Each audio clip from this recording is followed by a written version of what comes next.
लकल हम्दु या अल्लाह अस्सलातु वस्सलामु अलैका या रसूल अल्लाह अम्मा बाद। सिलसिला है नाज़रीन के सवालों के जवाब देने का। नाज़रीन में से एक ने हमारे किसी वीडियो के कमेंट्स में ये सवाल किया है कि क्या बॉडी मसाज का काम कर सकते हैं।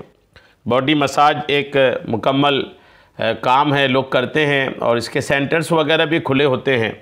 तो एक मुसलमान होने के नाते अल्हम्दुलिल्लाह हमारे लिए हर चीज़ में रहनुमाई है कि हम क्या कर सकते हैं, क्या नहीं कर सकते, कौन से काम में हमारे लिए सवाब है और कौन से काम में हमारे लिए गुनाह है। शरीअत ने मुकम्मल तौर पर हमारी रहनुमाई किया है। मसाज के ताल्लुक़ से क्या शरई हुक्म है, आइए तवज्जो के साथ सुनिए।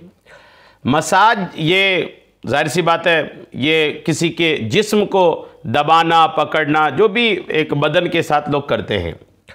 अब इसमें बज़ाहिर कई खामियां हैं इस्लामी नुक्ता नज़र से।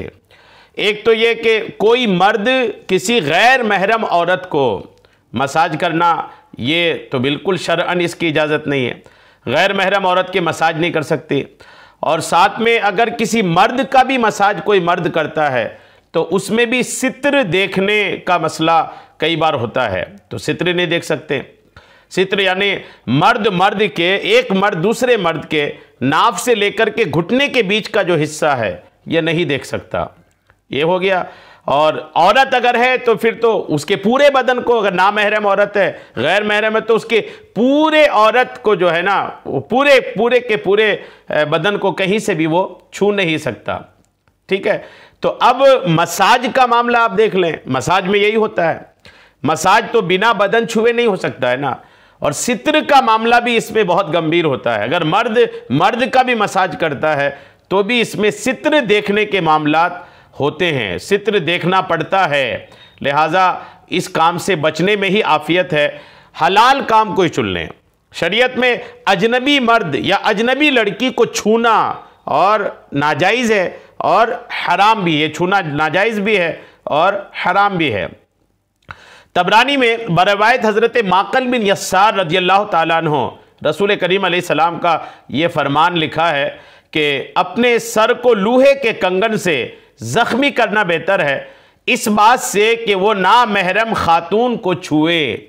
यह हदीस पाक है, सहीहुल जामे में यह हदीस पाक है कि कोई अपने सर को लोहे के कंगन से ज़ख्मी करे, लोहे का कंगन ले ले और उससे अपने सर को ज़ख्मी करे, ये बेहतर है इससे कि कोई किसी नामहरम खातून को हाथ लगाए। अब जाहिर सी बात है, आप मसाज करेंगे तो अगर आप पूछने वाला मर्द है तो वो खातून को छूने का मसला पेश हो सकता है, खातून है तो मर्द को छूने का मसला पेश आ सकता है।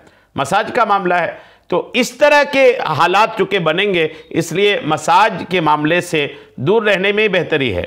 नीज़ बुखारी शरीफ की रिवायत में हज़रत आयशा रज़ियल्लाहु ताला अन्हा से मनकूल है कि रसूल करीम अलैहिस्सलाम हिजरत करके मदीना आने वाली ख़वातीन का सूरह तहरीम की आयत के मुताबिक इम्तिहान लेते कि वो कहीं अल्लाह व रसूल सल्लल्लाहु ताला अलैहि वसल्लम के अलावा किसी और मकसद से तो हिजरत करके नहीं आई। जब वो इम्तिहान पर पूरी उतर आती तो रसूल करीम अलैहिस्सलाम उनसे कहते कि मैंने तुम्हें ज़बानी बैअत कर ली है, ज़बानी बैयत कर ली है। आका करीम अलैहिस्सलाम सहाबा की बैयत लेते तो हाथ पर हाथ रखवाते, और सहाबियात से, ख़वातीन से जब हमारे नबी बैअत लेते थे तो ज़बानी बैयत लेते थे। औरतों के हाथ को अपने हाथ पर आका करीम अलैहिस्सलाम नहीं रखते थे, नहीं रखवाते थे। हज़रत आयशा फरमाती है कि बखुदा यानी खुदा की कसम रसूल करीम अलैहिस्सलाम ने बैअत में भी किसी खातून को हाथ नहीं लगाया। आका करीम अलैहिस्सलाम ने किसी भी खातून को हाथ नहीं लगाया।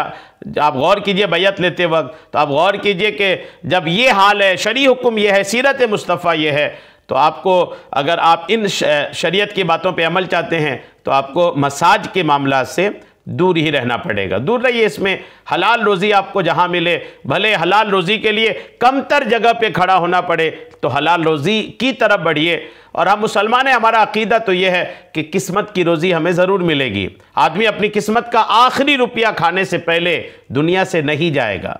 जब किस्मत का आखिरी पैसा तक हम दुनिया में इस्तेमाल करेंगे ही तो क्यों ना हलाल तरीके अपनाएं, जायज़ ज़रियों को अपनाएं, नाजायज़ तरीक़ों से परहेज़ करते रहें। अल्लाह करीम हम सबको अमल की तौफ़ीक़ अता फ़रमाए। आमीन। बिजाहिन नबील अमीन सल्लल्लाहु तआला अलैहि वसल्लम।